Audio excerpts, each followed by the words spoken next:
नरेंद्रपुर नाम के एक गांव में रामू नाम का एक व्यक्ति रहता था, जो कि कई सालों से मटन चिकन की दुकान चलाता था।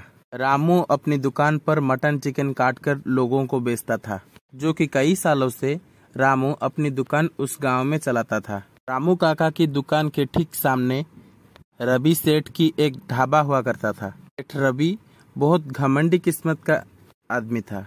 उसके ढाबे पर चिकन मटन रामू काका के दुकान से ही आता था। रामू काका हमेशा चिकन मटन लाकर रवि सेठ को देता था, लेकिन जब पैसों की बात आता था तभी रवि सेठ पैसे देने के लिए इनकार कर देता था और सेठ रामू को बहुत सताता था। सेठ जी, 1 महीने का हिसाब आपका बाकी है, मुझे भी पैसे दे दो ताकि मैं बाजार जाकर सामान ला पाऊं। अरे क्या रामू, जब देखो तब पैसे ही मांगता रहता है, आराम से ले जाएगा, चिंता क्यों करता है? क्या मैं कहीं भागा जा रहा हूँ? सेठ जी, आप भी मेरी मजबूरी समझने के लिए कोशिश करिए। पिछले महीनों से लगातार मैं आपसे बिना पैसे लिए ही मटन चिकन दे रहा हूँ। आखिर ये सब कब तक चलेगा? मुझ गरीब को तो भी सामान खरीद कर लाना पड़ता है ना। दया करो सेठ जी, जल्दी से मुझे मेरा पैसा दे दो।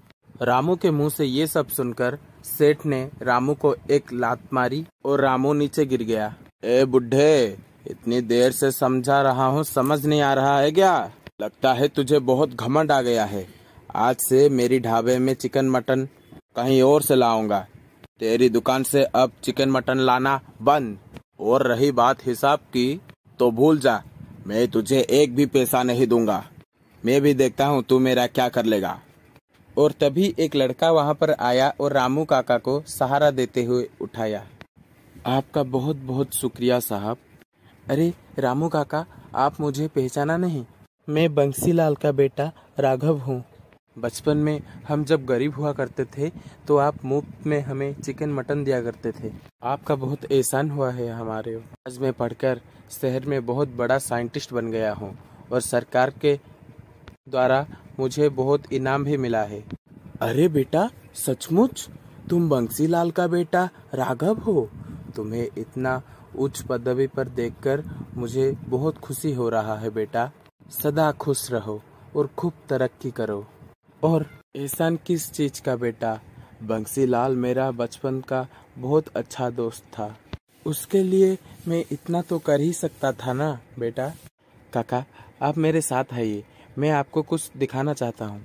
राघव रामू काका को अपनी लैबोरेटरी में ले गया।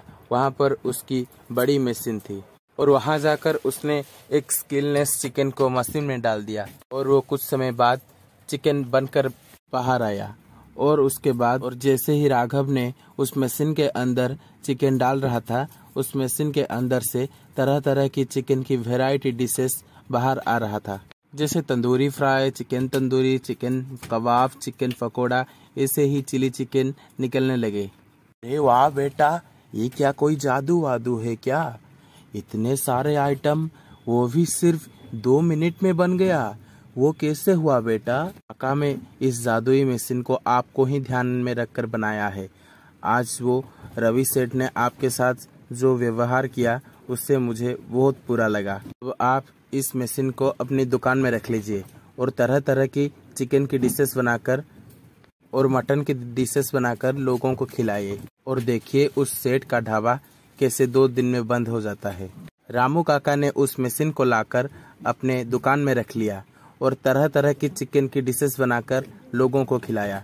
और उसके बाद रामू काका ने अपनी दुकान के ऊपर लिख दिया कि सबसे अच्छे चिकन के वेराइटी आइटम। और उसके बाद लोगों की भीड़ रामू काका के दुकान पर लग गई। अरे काका, क्या क्या है खाने को? Tandoori chicken, chicken kebab, chicken pakora, chilli chicken. अरे बेटा, mutton kebab, mutton biryani, mutton fry, mutton French और मटन लेग पीस और रोस्टेड चिकन। क्या खाना है बताओ बेटा? बस तुम ऑर्डर कर दो बेटा, जो चाहे वो आ जाएगा। काका, मेरे लिए तो आप तंदूरी मटन लगा दीजिए।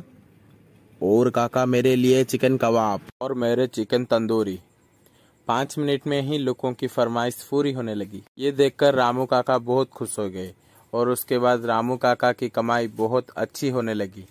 और उसके बाद कुछ ही दिनों में रामू काका अपनी दुकान को बहुत बड़ा कर लिया और लोगों की भीड़ भी उनके दुकान में हो रहा था और रामू काका अच्छी तरक्की करने लगे और वही रवि सेठ का ढाबा खाली पड़ रहा था। हालात इतना बुरा हो गया कि कुछ ही दिनों में रवि सेठ का ढाबा बंद हो गया।